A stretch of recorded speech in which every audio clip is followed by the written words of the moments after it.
చాలండి. చిన్న ప్రార్థన. పరలోకపు తండ్రి, పరిశుద్ధ మహిమోన్నతుడా, నీకు అనేకమైన వేలాది వందనాలు, స్తుతులు, స్తోత్రాలు చెల్లిస్తున్నా ప్రభా. ఇదిగో నా తండ్రి, శుభ శుక్రవారం దినాన తండ్రి ప్రభా, తండ్రి నాన్న మేము శిలువలో పలికిన 7 మాటల నుంచి మేము ధ్యానించుచుండగా తండ్రి, మొదటి మాటనైతే మేము ధ్యానించినాం, రెండో మాటగా తండ్రి ప్రభు మేము ధ్యానిస్తుండగా ప్రభా, నేనైతే ఏ అర్హత యోగ్యత లేని జ్ఞానహీనరాలు బలహీనరాలు ప్రభా. ఇదిగో నా తండ్రి ప్రభా, తండ్రి రెండో మాటగా తండ్రి నాన్న మీరే మా మధ్యని ఉండి తండ్రి మాకు కావాల్సిన వాక్యాహారాన్ని మీరు దయచేస్తారని, మాతో మాట్లాడతారని నమస్కరిస్తూ ఈ చిన్న ప్రార్థన మీ సన్నిధి చేర్చుకోమని యేసే పరిశుద్ధనామములో వేడుకొని ప్రార్థిస్తున్నాం పరమ తండ్రి. ఈ శుభ శుక్రవారం దినాన ప్రభు పాదముల చెంతకు వచ్చిన మీ అందరికీ దేవనామంలో కృపా సమాధానం కలుగును గాక. యేసుక్రీస్తు ప్రభువారు సిలువలో పలికినటువంటి రెండవ మాట, నేడు నీవు నాతో కూడా పరదేశంలో ఉండు అని నిశ్చయంగా నీతో చెప్పుచున్నాను నేను అని ఆయన దొంగతో మాట్లాడుచున్నారు కదండి. అయితే ఇక్కడ మనం చూసినట్లయితే ఆ కల్వరి కొండ మీద ఇక్కడ ఎన్ని సిలువలు కనబడుతున్నాయండి? 3 సిలువలు అనేవి మనకి కనబడుచున్నాయి. 33వ వచనంలో ఒకసారి మనం చదువుకున్నట్లయితే, వారు కపాలమనబడిన స్థలమునకు వచ్చినప్పుడు అక్కడ కుడివైపున ఒకరిని ఎడమవైపున ఒకరిని ఆ నేరస్తులను ఆయనతో కూడా సిలువ వేసిరి. చాలండి. ఇక్కడ మనం చూస్తే ఇక్కడ మనకి 3 సిలువలు అనేవి కనబడుతున్నాయి కదండి. అంటే ఎడమ వైపున ఒక దొంగని, అలాగనే కుడి వైపున మరొక దొంగని, మధ్యలో ఎవరున్నారండి? యేసుక్రీస్తు ప్రభువారు. అయితే ఈ ఇద్దరు దొంగల్ని కూడా యేసుక్రీస్తు ప్రభువారితో పాటు సిలువ వేసి ఉన్నారండి. మరి ఈ ఇద్దరు దొంగల గురించి మనం చూసినట్లయితే, మొదటి సిలువ రక్షణ నిరాకరించిన వాని సిలువ, రెండవ సిలువ రక్షణ అందించిన వాని సిలువ, మూడవ సిలువ రక్షణ అందుకున్న వాని సిలువ. అయితే ఇక్కడ మనకి 3 సిలువలు కనబడుచున్నాయి. మొదటిగా ఈ ఇద్దరు బందిపోటు దొంగల గురించి మనం చూసినట్లయితే, ఈ ఇద్దరు బందిపోటు దొంగల పేర్లు చరిత్రలో మనం చూస్తే, మరి ఎడమ వైపున ఉన్న దొంగ పేరు గెస్టాస్. ఏంటండి? గెస్టాస్. అలాగనే కుడివైపున ఉన్న దొంగ పేరు డిస్మాస్. ఎడమ వైపున ఉన్న దొంగ పేరు గెస్టాస్, అలాగనే కుడివైపున ఉన్న దొంగ పేరు గెస్టాస్. అయితే ఈ దొంగల గురించి మనం చూసినట్లయితే మధ్యలో ఎవరున్నారండి? యేసుక్రీస్తు ప్రభువారు. రక్షణ అందించిన వారు ఎవరు? ఆయనే. అయితే ఈరోజు మనం మొదటిగా ధ్యానించబోయేది మరి రక్షణ నిరాకరించినటువంటి దొంగ గురించి మొదటిగా మనం ధ్యానం చేసుకున్నాం. ఈ దొంగ ఎటువైపు ఉన్నాడు అండి? ఎడమ వైపున ఉన్నాడు. ఈ దొంగ రక్షణ నిరాకరించిన వాడిగా ఇక్కడ మనకి కనపడుతున్నాడు. రెండవది కుడివైపున ఉన్న దొంగ రక్షణ అందుకున్నవాని దొంగ. అయితే ఈ రెండవ దొంగ రక్షణ అందుకున్నప్పటికీ ఈ మొదటి దొంగ ఎందుకు మారలేదు? ఈ మొదటి దొంగ ఎందుకు రక్షణ నిరాకరించాడు? ఈ గెస్టాస్ అనే దొంగ ఎందుకు మారలేదు అని మనం ఆలోచన చేస్తే, ఇతనిలో 2 లక్షణాలు అనేవి మనకి ఇక్కడ కనబడుచున్నాయి. ఏంటి ఆ 2 లక్షణాలంటే, ఇతను యేసుక్రీస్తు ప్రభువాన్ని ఏం చేస్తున్నాడండి? దూషిస్తున్నాడు. ఆయనను దూషిస్తున్నాడండి. నీవు క్రీస్తు అయితే నిన్ను నీవు రక్షించుకో అంటున్నాడు. రెండవది, మమ్మను కూడా రక్షించు అని మాట్లాడుతున్నాడు. 39వ వచనంలో మనం చూసినట్లయితే, అదే అధ్యాయము 39. ఆయనను దూషించుచు, నీవు క్రీస్తువు కదా, నిన్ను నీవు రక్షించుకొనుము, మమ్మను కూడా రక్షించమని చెప్పాను. చాలండి. ఇక్కడ మనం చూస్తే ఈ దొంగ ఏం చేస్తున్నాడండి? ఆయనను దూషిస్తున్నాడు. నీవు క్రీస్తు అయితే నిన్ను నీవు రక్షించుకో, మమ్మను కూడా రక్షించు అని ఆయనను దూషిస్తున్నాడండి. అయితే మరి ఈ దొంగ దూషిస్తున్నాడు ఆయనని. ఈ దొంగ యేసుక్రీస్తు ప్రభువాన్ని ఎలా చూస్తున్నాడంటే, ఒక నేరస్తుని వలె చూస్తున్నాడండి. ఒక తప్పు చేసిన వ్యక్తిగానే ఆయననే చూస్తున్నాడు. ఒక మ్యాజిక్ చేసే వ్యక్తిగా కూడా ఆయనను చూస్తున్నాడండి. అందుకే అంటున్నాడు కదా, నీవు దేవుని కుమారుడు అయితే నిన్ను నీవు రక్షించుకో, మమ్మల్ని కూడా రక్షించు అంటున్నాడు. యేసుక్రీస్తు ప్రభువాన్ని హేరోదు దగ్గరకు తీసుకెళ్ళినప్పుడు కూడా హేరోదు ఒక మాట అంటాడు. ఏంటండి అది? ఏదైనా ఒక సూచక క్రియ చేస్తే చూడ నిరీక్షించగలను అన్నట్లుగా ఇక్కడ ఈ దొంగ కూడా ఏం చేస్తున్నాడంటే ఆయనను మరి ఒక నేరస్తుని వలె చూస్తున్నాడు, అదేవిధంగా ఒక మెజిషియన్ వలె చూస్తున్నాడండి. అందుకే ఈ దొంగ ఏమనుకుంటాడంటే ఈయన యేసుక్రీస్తు ప్రభు అని అంటున్నారు కదా, ఎన్నో అద్భుతాలు చేశాడు అంటున్నారు కదా, ఇప్పుడు కూడా ఏదైనా అద్భుతం చేస్తే ఎలాగైనా నేను ఈ మరణం నుండి తప్పించుకోవచ్చు, ఎలాగైనా శిలువ శిక్ష నుండి నేను తప్పించుకోవాలి అన్న స్థితిలోనే ఉన్నాడు తప్ప ఆయన నిజమైన రక్షకుడా కాదా అని ఈ వ్యక్తి అస్సలు కూడా గమనించే స్థితిలో లేడండి. ఆయనకు భయపడే స్థితిలో కూడా లేడు. అందుకే ఇక్కడ ఏం చేస్తున్నాడు ఈ దొంగ అంటే ఆయనను దూషిస్తున్నాడు. నీవు క్రీస్తు అయితే నిన్ను నీవు రక్షించుకో, మమ్మల్ని కూడా రక్షించు అంటున్నాడు. అందుకే ఈ దొంగ రక్షణ నిరాకరించిన వానిగా ఇక్కడ మనకి కనబడుతున్నాడు. అయితే ఈ ఇద్దరు దొంగలు కూడా ఆయనను దూషించారండి. వారు యేసుక్రీస్తు ప్రభువాని గురించి చెడ్డ మాటలు మాట్లాడినట్లుగా ఈ దొంగల గురించి కూడా బైబిల్ గ్రంథంలో వ్రాయబడి ఉంది. అయితే ఆయనను ఇద్దరు దొంగలు దూషించారండి, ఒక దొంగ దూషించాడా? ఏంటండి? ఇద్దరు దొంగలు కూడా ఆయనను దూషించారండి. ఒకసారి మనం చదువుదామండి. మార్కు సువార్త 15:32 అప్పుడు మనము చూసి నమ్ముదమని ఒకరితోనొకరు చెప్పుకొనిచున్నారంట. మరొక వచనం చదువుకున్నాండి. మత్తయి సువార్త 27:44. 27:44. ఆయనతో కూడా సిలువ వేయబడిన బందిపోటు దొంగలు అలాగే ఆయనను నిందించిరి. చాలండి. అయితే ఇక్కడ ఒక్క దొంగ నిందించారా, ఇద్దరు నిందించారండి? ఇద్దరు దొంగలు కూడా మొదట ఆయనను నిందించారు.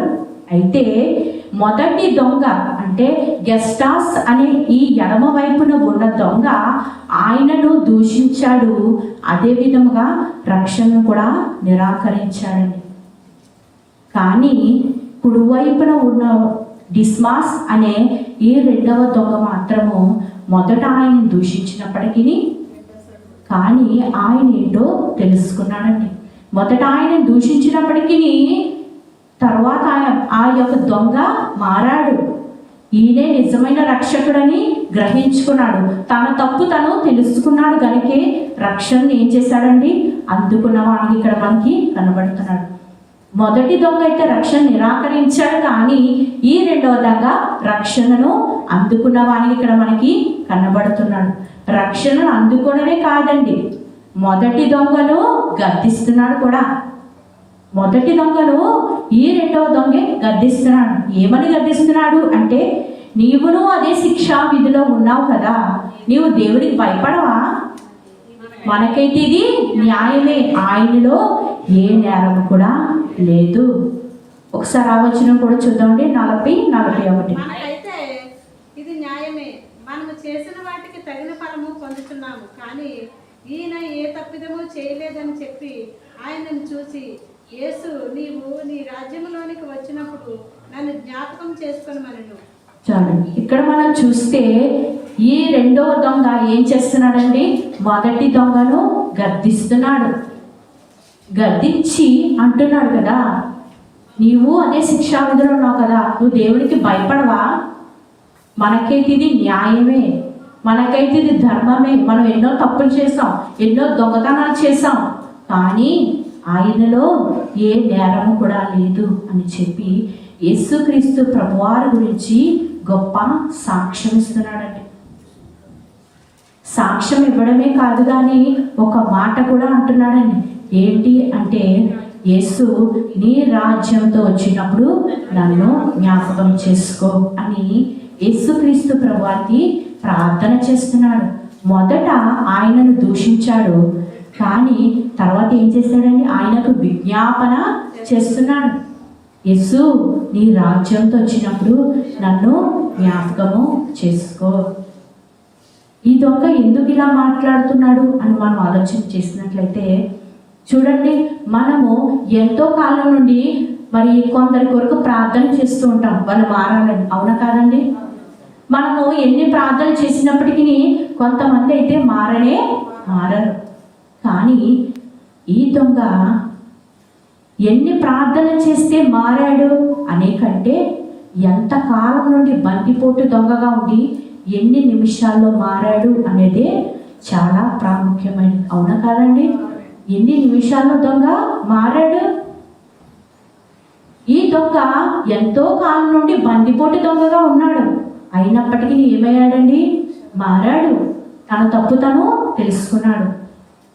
ఇది ఎలా సాధ్యము అని మనం ఆలోచన చేసినట్లయితే అదే ఒకే ఒక్క ప్రార్థన.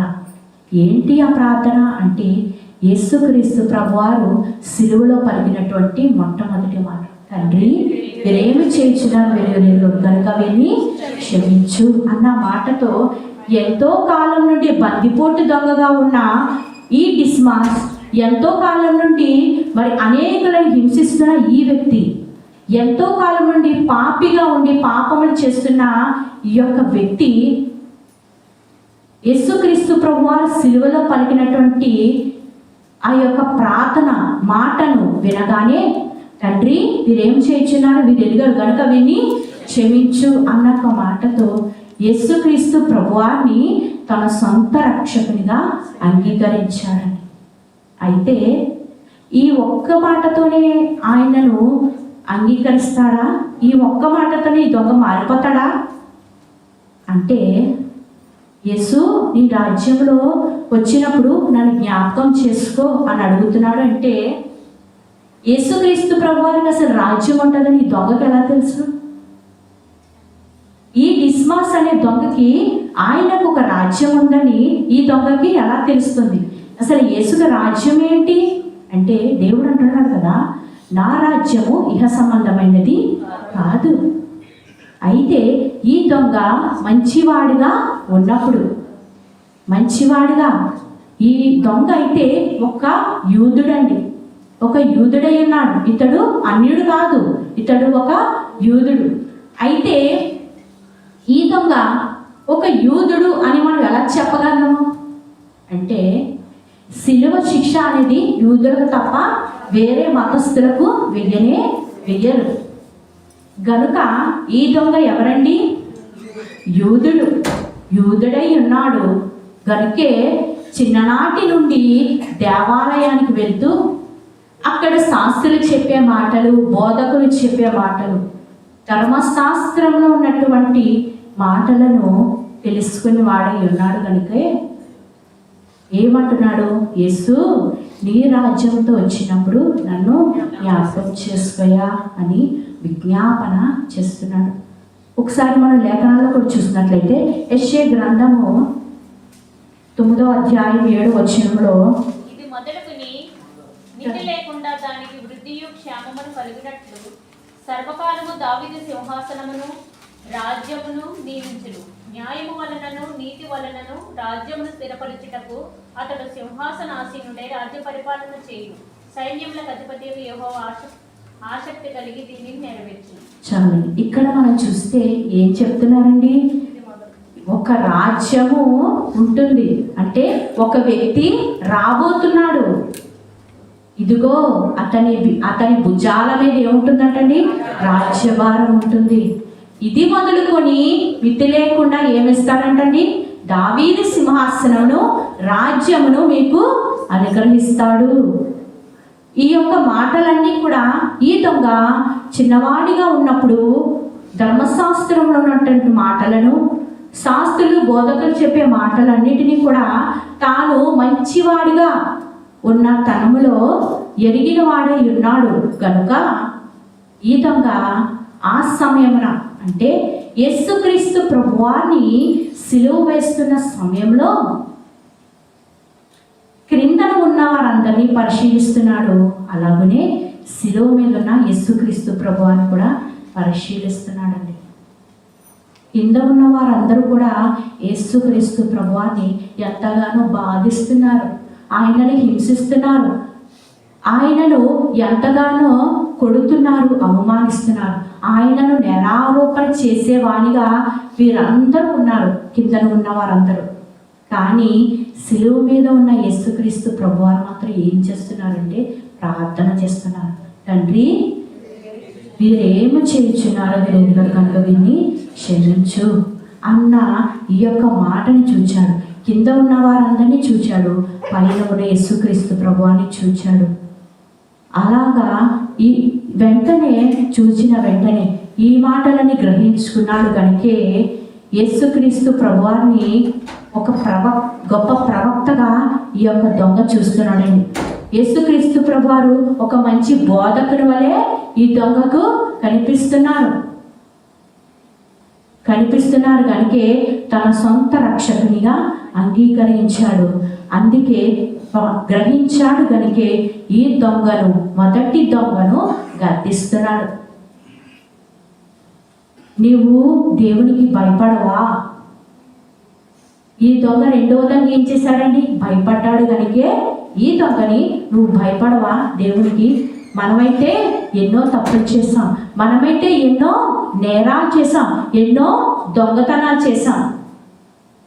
బందిపోటు దొంగ అంటే ఏంటో తెలుసా అండి? దొంగ అంటే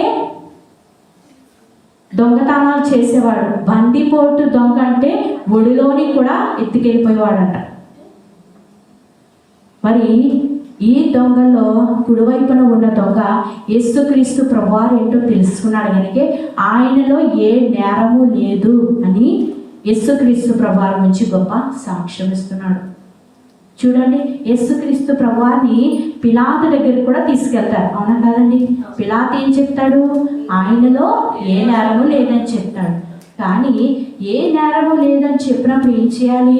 విడిచిపెట్టాలి. కానీ పిలాతు ఏం చేస్తాడు? శిలువ శిక్షకు ఆయనను అప్పగిస్తాడు. కానీ ఈ డిస్మాస్ అనే దొంగ మాత్రము యేసుక్రీస్తు ప్రభువారిని అంటున్నాడు కదా, ఆయనలో ఏ నేరము కూడా లేదు అని యేసుక్రీస్తు ప్రభువారి నుంచి ఎంతో ధైర్యంగా గొప్ప సాక్ష్యం ఇస్తున్నాడు. ఈ దొంగే ఆ శిలువ మీద ఉండి రక్షణ పొందుకున్నాడు. ఆ శిలువ మీదనే ఉండి యేసుక్రీస్తు ప్రభువారు ఏంటో తెలుసుకున్నాడు. ఆ శిలువ మీదనే ఉండి ఆయన తన సొంత రక్షకునిగా అంగరించాడు. ఆ శిలువ మీదనే ఉండి యేసు నీ రాజ్యంతో వచ్చినప్పుడు నన్ను జ్ఞాపకము చేసుకుంటున్నాడు. మరి ఈ దినాన నీవు నేను మనమందరము క్రీస్తుని పోలి నడుచుకొనిచున్నామని చెప్పుకొనిచున్న మనము మన మాట ద్వారా కానీ, మన ప్రవర్తన ద్వారా కానీ, మన నడవడిక ద్వారా కానీ, మన ప్రార్థన ద్వారా కానీ ఎంతమందిని మార్చగలుగుతున్నాం? అసలు మనం ఎవరినైనా మార్చగలుగుతున్నామా? ఒక్కసారి మనము పరిశీలన చేసుకోవాలి. యేసుక్రీస్తు ప్రభువారు చనిపోతూ కూడా ఆయనను ఒక దొంగని మార్చారండి. ఒక దొంగని రక్షింపబడేలా చేశారు. చనిపోతూ కూడా. మరి మనం ఏం చేస్తున్నాం? మనమే మారము, పక్కనే మారుస్తాం, అవునా కదండి? మరి ఇక్కడైతే ఈ దొంగ యేసుక్రీస్తు ప్రభువారిని తన సొంత రక్షకుడిగా అంగీకరించాడు. తన సొంత రక్షకునిగా అంగీకరించాడు కనుకే అంగీకరించి తన తప్పు తను తెలుసుకున్నాడు. ఆయనే తన సొంత రక్షకునిగా అంగీకరించాడు. అందుకే ఈ దొంగ అంటున్నాడు కదా, యేసు నీ రాజ్యంతో వచ్చినప్పుడు నన్ను జ్ఞాపకము చేసుకోయ్యా అని దొంగ ఎప్పుడైతే చెప్పాడో వెంటనే యేసుక్రీస్తు ప్రభువారు ఏమన్నారండి? నేడు నీవు నాతో కూడా పరదేశంలో ఉండు అని నిశ్చయంగా నీతో చెప్పుచున్నాను. నేడు అనగా ఈ రోజే, ఇప్పుడే. నీవు అంటే దొంగతో మాట్లాడుతున్నారు. నేడు నీవు నాతో అంటే దేవునితో సహవాసము చేస్తావు. నేడు నీవు నాతో కూడా పరదేశంలో అంటే పరదేశంలో అనగా నరకంలో, మరి క్షమించాలి, పాతాళంలో 2 గదులు అనేవి ఉంటాయంటండి. ఒకటి పరదేశు, రెండవది హేడేసు. ఏంటి పరదైసు హేడెస్ అంటే చనిపోయిన వారందరూ కూడా, అంటే దేవుని రక్షణలో ఉండి రక్షణ అంగీకరించి క్రీస్తుని తన సొంత రక్షకునిగా అంగీకరించి ఆయన మార్గంలో నడుచుకున్న వారందరూ కూడా చనిపోయిన తరువాత పరలోక రాజ్యానికి వెళ్ళక ముందు పరదైసులోనికి వెళ్తారండి. అయితే ఎవరైతే పాపంలో ఉంటారో, ఎవరైతే మరి దేవుని రక్షణ నిరాకరిస్తారో వీరందరూ కూడా నరకానికి వెళ్ళకుండా ముందు చనిపోయిన తర్వాత ఎక్కడికి వెళ్తారండి? హేడెస్లోనికి వెళ్తారు. ఇప్పుడు మనం పరదేశంలోనికి వెళ్ళే వారంగా ఉన్నామా, హేడెస్లోనికి వెళ్ళే వారంగా ఉన్నామా? అది మనమే పరిశీలన చేసుకోవాలి. ఎవరి మట్టుకు వారే పరిశీలన చేసుకోవాలి. రక్షణ అనేది ఎవరి మట్టుకు వారిదే, అవునా కాదండి? అయితే ఇక్కడ యేసుక్రీస్తు ప్రభువారు దొంగతో అంటున్నారు కదా, నేడు నీవు నాతో కూడా పరదైసులో ఉందని నిశ్చయంగా నీతో చెప్పుచున్నాను. చివరిగా ఒక మాట చదువుకుందాం. ఎఫెసీ గ్రంథము 4వ అధ్యాయం 8వ వచనం. అందుచేత ఆయన ఆరోహణమైనప్పుడు శరను శరగా పట్టుకుని పోయి మనుషులకు ఈవులను అనుగ్రహించనని చెప్పబడి ఉన్నది. చాలండి. ఇక్కడ మనం చూస్తే ఆ పరదైసులోనికి యేసుక్రీస్తు ప్రభువారు మరణించగానే చెరగా కొనిపోయి ఆ చెరలోనికి ఆయన వెళ్ళి ఉన్నారండి. మరి ఆ చెరలో ఏమున్నది అంటే పరదైసు ఉన్నది, రెండోది హేడెస్ ఉన్నది. యేసుక్రీస్తు ప్రభువారు ఎక్కడికి వెళ్ళారు? మరణించగానే పరదైసులోనికి ఆయన వెళ్ళి ఉన్నారు. ఆయన వెళ్తూ ఎవరిని తీసుకొని వెళ్ళారండి? దొంగని తీసుకొని ఆయన వెళ్ళిన వారే ఉన్నారు. ఈ దొంగ రక్షింపబడ్డాడు కనుకే పరదైసులోనికి వెళ్ళి ఉన్నాడు. అయితే ఈ దినాన మనం ఎక్కడికి వెళ్ళే వారమై ఉన్నామో మనము ఆలోచన చేసుకోవాలి. ఈ దొంగకైతే అప్పుడు సమయం లేదు, అవునా కాదండి? సమయం ఉందా ఈ దొంగకి? సమయము లేదు. ఈ దొంగ అయితే ఆ రక్తపు ఊటలో మునిగి శుద్ధుడయ్యాడు. ఈ దొంగే ఆ పరదేశంలోనికి వెళ్ళిన వాడై ఉన్నాడు. గనుక మనమందరం కూడా చేయవలసింది ఒకటే, ప్రభువా నేను ఆ దొంగ వలె పాపిని, నేను ఆ దొంగ వలె పాపినై ఉన్నాను ప్రభువా అంటూ ప్రతి ఒక్కరం కూడా మరి ఆ దొంగ వలె నన్ను కూడా శుద్ధినిగా చేయి ప్రభువా అంటూ ప్రతి ఒక్కరం కూడా ప్రార్థన చేసుకుందామండి. ఈ యొక్క కొద్ది మాటలు దేవుడు మన జీవితాల్లో ఫలింపచేయును గాక. చిన్న ప్రార్థన. మహిమోన్నత మహిమగల స్వరూపి, నీ బంగారు పాదములకు అనేకమైన వందనములు చెల్లిస్తున్నావు ప్రభా. ఇదిగో నా తండ్రి ప్రభా, ఈ దొంగ అయితే ప్రభా నాన్న మొదటి దొంగ అయితే నీ రక్షణ నిరాకరించిన వాడిగా ఉన్నాడు ప్రభా తండ్రి. ఈ మొదటి దొంగ అయితే నేను దూషించిన వాడిగా ఉన్నాడు తండ్రి ప్రభా. కానీ రెండవ దొంగ అయితే ప్రభా నీ రక్షణను అందుకున్నాడు. మీరేంటో తెలుసుకున్నాడయ్యా, మీ రక్షణను అంగీకరించాడు తండ్రి. మిమ్మల్ని తన సొంత రక్షకునిగా అంగీకరించాడు. మీరే తండ్రి నిజమైన దేవుడని తెలుసుకున్నాడు. రాబోతున్న మెస్సయ్య మీరే అని గ్రహించాడు ప్రభా తండ్రి. ఆ దొంగ ఎలా అయితే రక్తపూటిలో మునిగి శుద్ధుడయ్యాడో అట్టి పాపిగా ఉన్న మేము కూడా ప్రభా నీ రక్తపు ఊటలో శుద్ధుడిగా మమ్మల్ని కూడా చెయ్యయ్యా. మీ రక్తంతో మమ్మల్ని కూడా శుద్ధీకరించు. ఒకవేళ తండ్రి నాన్న మీరు అక్కడ ఆలస్యమైతే ప్రభా మేము చనిపోయిన తండ్రి ఆ పరదేశంలోనికి వెళ్ళే వారంగా మమ్మల్ని ఉంచని ప్రభువా సహాయంగా ఇచ్చేయమని ఈ చిన్న ప్రార్థన మీ సన్నిధి చేర్చుకోండి. యేసే పరిశుద్ధ నామములో వేడుకొని ప్రార్థిస్తున్నాం పరమ తండ్రి. అందరికీ మన తండ్రి